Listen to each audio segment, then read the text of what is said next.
अनोखी गवाही। सूर्यपुर नाम के एक छोटे से गांव में नारायण नाम का एक किसान रहता था। वो अपनी पत्नी गीता व 10 साल के बेटे के साथ अपना जीवन निर्वाह करता था। वो बहुत गरीब था। मजदूरी करके मात्र 2 वक्त का भोजन ही इकट्ठा कर पाता था। एक दिन नारायण की पत्नी गीता उससे बोली, सुनो जी, पहले हम 2 थे, तभी परिवार का गुजारा मुश्किल से हो पाता था। अब तो अमर भी बड़ा हो गया है, इसलिए मैंने एक बात सोची है। तुमने क्या बात सोची है गीता? आज से खेत खलिहानों में मैं भी मजदूरी करने जाया करूंगी। गीता, मैं तुम्हें कोई भी सुख नहीं दे पाया। अपना जीवन तुम्हें गरीबी में ही बिताना पड़ा। दुखी क्यों होते हो जी? सुख दुख तो जीवन में आते ही रहते हैं। और फिर हम एक गाड़ी के 2 पहिए ही तो हैं। दोनों को एक समान चलना चाहिए, तभी गृहस्थी की गाड़ी ठीक ढंग से चल पाती है। तुम ठीक कहती हो गीता।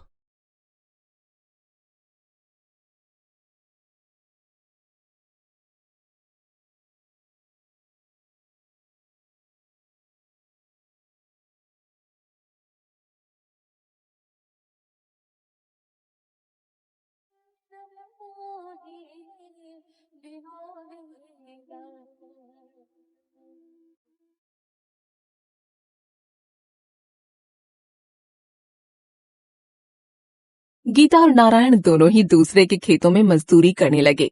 वो खूब लगन से मेहनत करते, लेकिन फिर भी उनकी आमदनी में कोई बढ़ोतरी नहीं होती।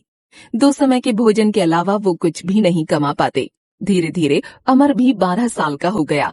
एक दिन फिर से नारायण निराश मन से गीता से बोला, गीता, सब पूर्व जन्मों के पापों का फल है।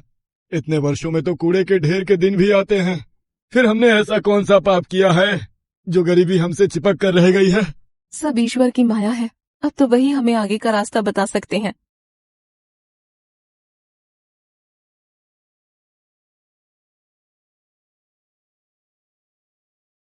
उसी रात नारायण के स्वप्न में देवी सरस्वती प्रकट हुई और कहने लगी, पुत्र नारायण, तेरा बेटा बड़ा हो गया है, इसे पढ़ाता क्यों नहीं?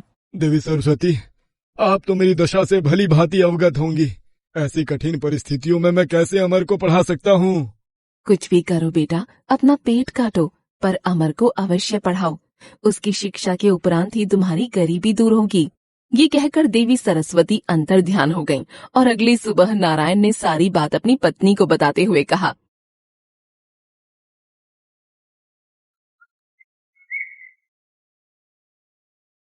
गीता, आज रात माँ सरस्वती मेरे सपने में आई थी। वो कह रही थी, अमर को शिक्षा प्राप्त होने के बाद ही हमारी गरीबी दूर हो सकती है। सुनो जी, तुम आज ही अमर को लेकर काशीनाथ चले जाओ। काशीनाथ? लेकिन वहाँ क्यों? काशीनाथ में विश्वगुरु नाम के विद्वान रहते हैं। शिक्षा जगत में उनका बहुत बड़ा नाम है। तुम अमर को विद्या अध्ययन हेतु उनके पास ले जाओ। गीता, इसके लिए तो बहुत अधिक धन की आवश्यकता होगी। कहाँ से आएगा इतना धन? इसके लिए तो लाला के पास ही चले जाओ। लाला के पास? हाँ, ले देकर गांव में वही तो महाजन है। अमर की शिक्षा के लिए उन्हीं से कर्ज ले लो। गीता, लाला अत्याचारी महाजन है। वो हमेशा गरीबों का शोषण करते हैं। वो बहुत अधिक ब्याज पर कर्ज देते हैं और समय पर कर्ज ना चुकाने पर वो बहुत क्रूर हो जाते हैं। तुम ऐसे महाजन से उधार लेने की बात कर रही हो? इसके अलावा और कोई रास्ता भी तो नहीं है जी। कुछ भी हो, जब साक्षात माँ सरस्वती ने अमर को शिक्षा दिलवाने को कहा है, तो हम अपने बेटे को शिक्षा अवश्य दिलवाएंगे। परंतु ऋण लेने के लिए हमारे पास गिरवी रखने के लिए है ही क्या?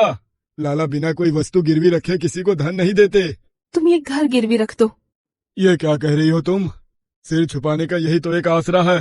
भगवान ना करे यदि ये भी छीन गया तो क्या होगा? शुभ शुभ बोलो जी, भगवान जो करेगा ठीक ही करेगा।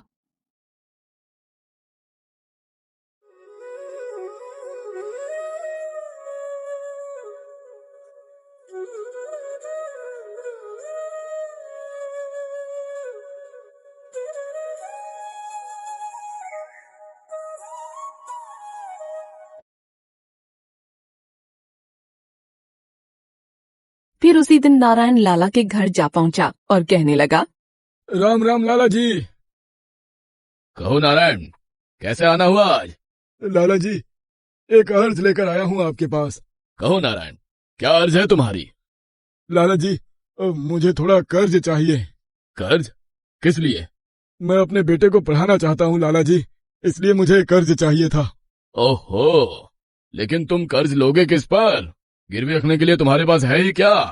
लाला जी, तुम तो जानते ही हो मैं कितना गरीब हूँ। ले देकर एक झोपड़ी ही है मेरे पास, बस उसी झोपड़ी को आपके पास गिरवी रख दूंगा। सौदा बुरा नहीं है। नारायण ऋण तो चुका नहीं पाएगा, तो फिर उसकी झोपड़ी पर मेरा कब्जा हो जाएगा। हाँ, मैं तुम्हें 10 सोने के सिक्के उधार दे सकता हूँ। ठीक है लाला जी। इसके लिए मैं तुमसे एक कागज पर अंगूठा लगवाऊंगा और 10 साल की मोहलत भी दूंगा। अगर 10 सालों में तुम कर्ज ना चुका पाए तो तुम्हारी झोपड़ी पर मेरा अधिकार होगा। मुझे ये स्वीकार है लाला जी। फिर लाला ने एक कागज पर नारायण का अंगूठा लगवा लिया और उसे 10 सोने के सिक्के भी दे दिए, जिसे लेकर नारायण ने लाला का शुक्रिया अदा किया।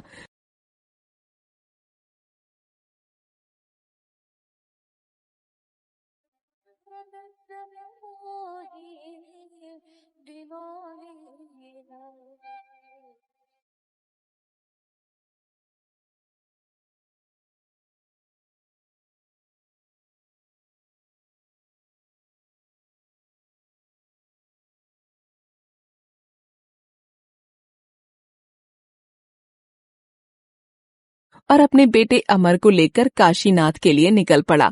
लंबा रास्ता तय करने के बाद वो काशीनाथ पहुंचकर विद्वान शिव गुरु की कुटिया में जा पहुंचे और ईश्वर से प्रार्थना करने लगा।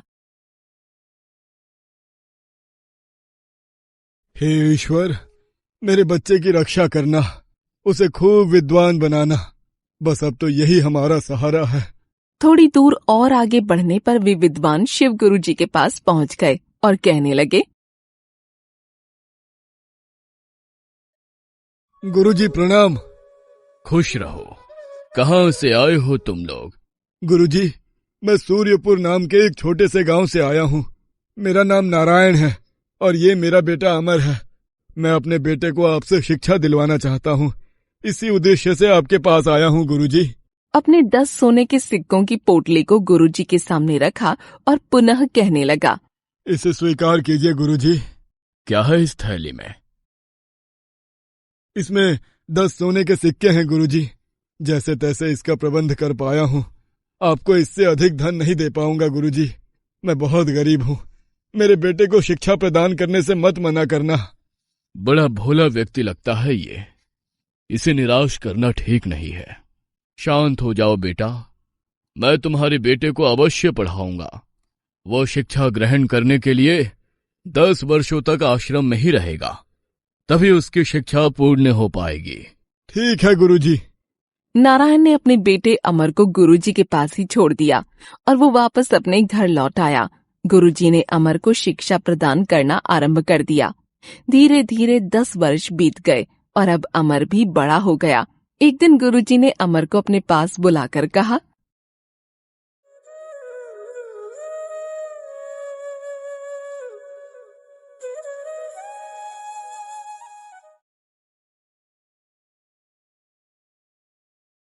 पुत्र अमर, आज तुम्हारी शिक्षा पूर्ण हुई।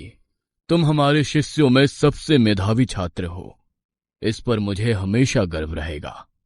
गुरुदेव, सब आपकी कृपा का फल है, वरना मैं किसी योग्य था। बेटा, अब तुम अपने माता पिता के पास लौट जाओ।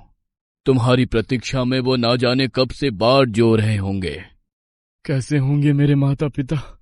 ना जाने वे कब से मेरा इंतजार कर रहे होंगे।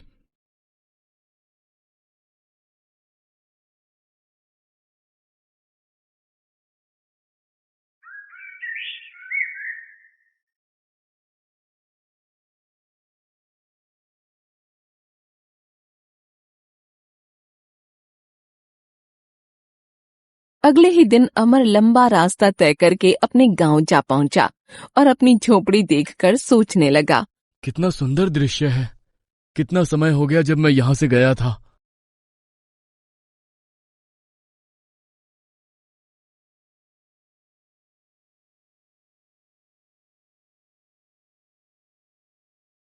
कौन हो तुम और अंदर क्यों घुसे चले आ रहे हो? प्रणाम पिताजी, मैं हूं अमर, आपका बेटा। अमर बेटा, तुम्हारी शिक्षा पूरी हो गई? जी पिताजी, गुरुजी की आज्ञा से ही मैं घर लौटा हूं। अरे गीता, कहाँ हो तुम? यहाँ आओ, जल्दी देखो, हमारा बेटा शिक्षा पूरी करके लौटा है। तुरंत ही गीता बाहर आ गई और अपने बेटे को देखकर बहुत प्रसन्न हुई। बेटा, मेरा बेटा, देखो तो कितना दुबला हो गया है। तुझे पता भी है मेरे बच्चे, हम दोनों ने तुझे कितना याद किया। मुझे अंदाजा है माँ, मैंने भी आप दोनों को बहुत याद किया। गीता, अब हमारे बुरे दिन बीत जाएंगे। अब हमारा बेटा नौकरी पर लग जाएगा। भगवान करे वो दिन शीघ्र आ जाए। उधर लाला भी सोच रहा था। पूरे 10 वर्ष बीत गए हैं। अब नारायण से 10 सोने के सिक्कों का ऋण चुकाने का तगादा करने का भी समय आ गया है।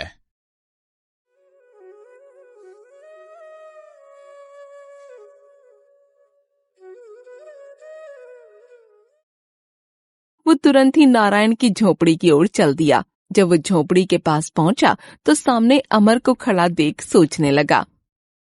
तुम अमर हो? हाँ, मैं अमर हूँ।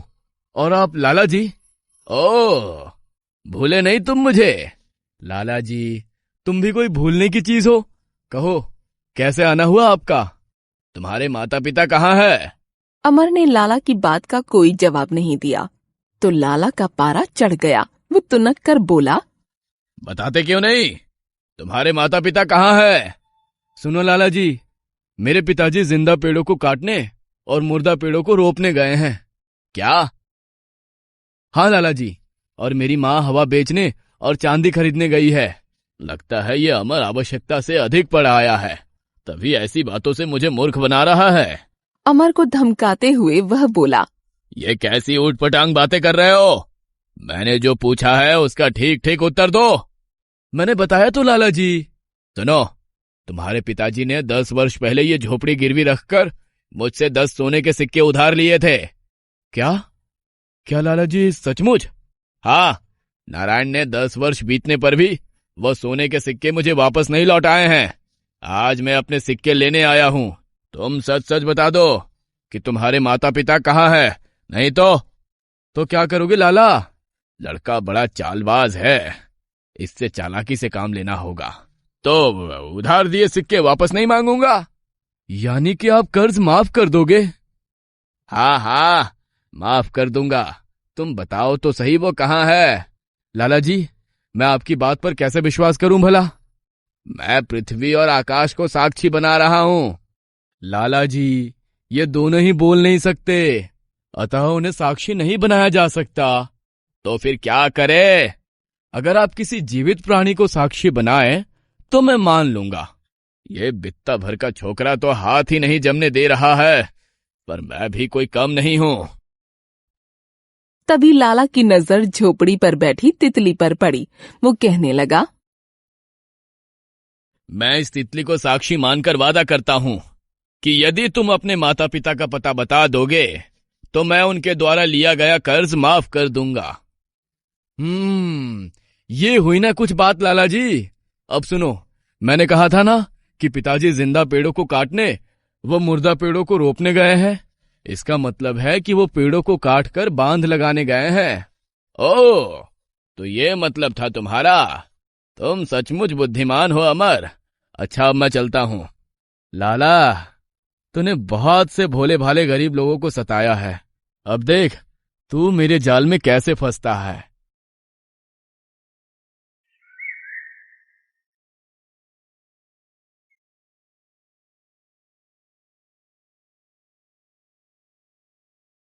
जब शाम हुई और नारायण घर लौटा तो अमर ने सारी बात अपने पिता को बताई। पिताजी, लाला आया था। ओह, अब क्या होगा? पिताजी, आप घबराओ नहीं, मैं आ गया हूं। उस जमाखोर लाला से मैं निपट लूंगा। तुम? लेकिन कैसे बेटा? लाला बहुत चालाक है। आप घबराओ नहीं पिताजी, ईश्वर जो चाहेगा वही होगा।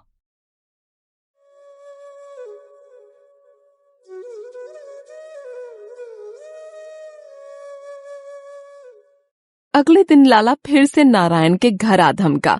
उस दिन फिर अमर घर पर अकेला ही था। लाला जी, आज कैसे आना हुआ? अपना उधार मांगने आया हूं। कहाँ है तुम्हारे माता पिता? लाला जी, तुम किस उधार की बात कर रहे हो जो कल तुमने माफ कर दिया था? माफ किया था? तुम झूठ बोल रहे हो। कल ही तो आपने कर्ज माफ करने की बात कही थी। मैं महाराज के दरबार में शिकायत लेकर जाऊंगा। हाँ। उसी दिन लाला दरबार में पहुंच गया और महाराज से कहने लगा, महाराज की जय हो, मेरा न्याय कीजिए महाराज। अरे लाला, तुम? भला तुम्हें कौन परेशान कर सकता है? महाराज, गांव के ही नारायण ने मुझसे 10 वर्ष पूर्व 10 सोने के सिक्के लिए थे, लेकिन अब मांगने पर उसका धूर्त बेटा उल्टा बोलता है। मंत्री जी, तुरंत नारायण और उसके बेटे को महल में बुलाया जाए। महाराज के आदेश पर तुरंत नारायण और अमर को बुलाया गया तो महाराज ने नारायण से प्रश्न किया, नारायण, ये क्या मामला है? क्षमा कीजिए महाराज, पिताजी की तरफ से मैं पैरवी करूंगा। कहो, क्या कहना चाहते हो? महाराज, ये सच है कि 10 वर्ष पूर्व मेरे पिताजी ने लाला जी से धन उधार लिया था। तो उसे लौटाते क्यों नहीं हो? महाराज, कल लाला जी हमारे घर आए थे तो उन्होंने मुझसे कर्ज माफ करने का वादा किया था, फिर कर्ज मांगने का तो सवाल ही पैदा नहीं होता। यह झूठ बोल रहा है महाराज, मैं कल इसके घर गया ही नहीं था। अमर, क्या अपनी बात सिद्ध करने के लिए तुम्हारे पास कोई प्रमाण है? तब अमर ने कल का सारा किस्सा महाराज को सुनाया तो उन्होंने कहा, ओ, तो एक तितली है तुम्हारी गवाह? जी महाराज, वो तितली ही एकमात्र गवाह है। अमर, यह दरबार है, किसी नाटक का दृश्य नहीं जो तुम मनगढ़ंत कहानी बताओगे। मैं सच कह रहा हूं महाराज, कल लाला जी ने अपनी नाक पर बैठी तितली को गवाह बनाया था। यह झूठ बोल रहा है महाराज, कल जब मैं इसके घर गया था तो तितली झोपड़ी पर बैठी थी। अरे ये मैंने क्या कह दिया, अपने ही खिलाफ गवाही दे दी। लाला, अब तो तुम मेरे शब्द जाल में फंसी गया। लाला, इस बात से यह सिद्ध होता है कि अमर सच और तुम झूठ बोल रहे हो। अब नारायण तुम्हें 1 भी रुपए कर्ज नहीं चुकाएगा। मुझे माफ कर दीजिए हुजूर, जो मैंने आपसे झूठ बोला। लाला, तुम अपना धंधा चलाओ, लेकिन ईमानदारी से। दोबारा झूठ और फरेब से काम किया तो तुम्हें बंदी गृह में डलवा दूंगा। जी महाराज, दोबारा ऐसी गलती नहीं होगी।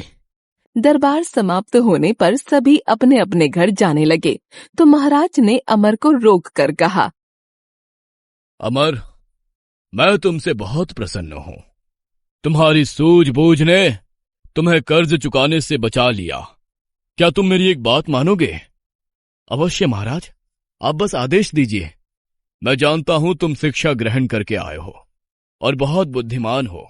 तुम्हारी जगह तो मठों में विद्वान की है, किंतु मैं चाहता हूं कि तुम राज दरबार में रहकर न्याय मंत्री का पद संभालो।